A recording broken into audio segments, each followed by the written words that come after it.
ये काम सिर्फ और सिर्फ तुम कर सकती हो। फिलहाल रात काफी हो गई है, मैं तुम्हारा सूटकेस भिजवाता हूं, तुम कपड़े चेंज करके यहीं सो जाओ। वैसे भी कल सुबह अरमान को पेरिस जाना है बिजनेस डील के लिए।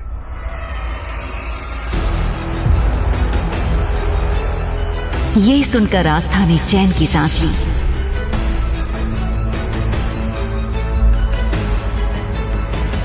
अगली सुबह जब वो सोकर उठी तो उसे जिंदगी में पहली बार शहर की सुबह इतनी सुहानी लगी।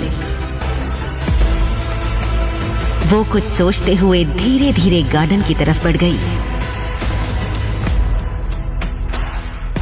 गार्डन में पहुंचते ही उसकी नजर एक आदमी पर पड़ी जिसने फॉर्मल पैंट शर्ट पहन रखी थी। वो हाथ में बड़ी सी कैंची लिए कुछ पौधों की टहनियां काट रहा था। बस फिर क्या था? ओह माय गॉड, ये कोई पागल मालिक है जो अरमान के इतने महंगे पौधे खराब कर रहा है। अरमान को पता चल गया ना तो इसके खैर नहीं। ये क्या कर रहे हो तुम? वो आदमी आस्था की तरफ मुड़ा और उसकी गहरी काली आंखें जैसे सीधा आस्था की आंखों में खो गईं। उसके दिल की धड़कन तेज हो गई। एक तो मैं तुम्हें उस बंदूक वाले मॉन्स्टर से बचाने की कोशिश कर रही हूँ और ऊपर से तुम मुझे घूर रहे हो। ये आदमी कोई और नहीं बल्कि अरमान था।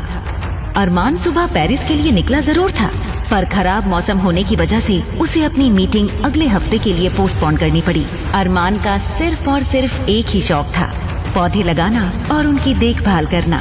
इस बात का पता बेचारी आस्था को बिल्कुल भी नहीं था। वहीं अरमान भी आस्था की सच्चाई से बेखबर था। तुम जानती हो तुम किससे बात कर रही? अभी भी मौका, अपना बोरिया बिस्तरा बांधो और यहाँ से भाग जाओ। वैसे भी आस्था हर किसी को सलाह नहीं देती। अचानक अरमान ने अपने हाथ से उस बड़ी सी कैंची को फेंक दिया और सीधा आस्था का हाथ पकड़कर उसे अपनी तरफ खींच लिया। आस्था इस वक्त अरमान के बेहद करीब थी। एक पल को अरमान भी उसकी खूबसूरती में खो सा गया था। तुम्हारी हिम्मत भी कैसे हुई मेरा हाथ पकड़कर खींचने की? नौकर हो, नौकर बनकर रहो, समझ आई?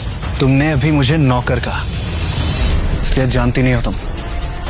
लो भाई, भलाई का जमाना ही नहीं। एक तो मैं तुम्हें उस बंदूक वाले मॉन्स्टर से बचाने की कोशिश कर रही हूँ और तुम मुझे तड़ी दिखा रहे हो। तड़ी? ये तड़ी क्या होता है? हे भगवान, लगता है उस मॉन्स्टर ने अपने जैसे लोग अपने घर पे पाले हैं। तड़ी मतलब होता है धमकी। यहाँ मैं तुम्हें बचाने की कोशिश कर रही हूँ और तुम मेरे पे टशन झाड़ रहे हो। ये सुनते ही अरमान गुस्से में बिना पलक झपकाए आस्था को देखने लगा था। भाभी! आस्था ने पलट कर देखा तो दरवाजे पर आहान खड़ा था, जो कॉलेज से आज जल्दी लौट आया था।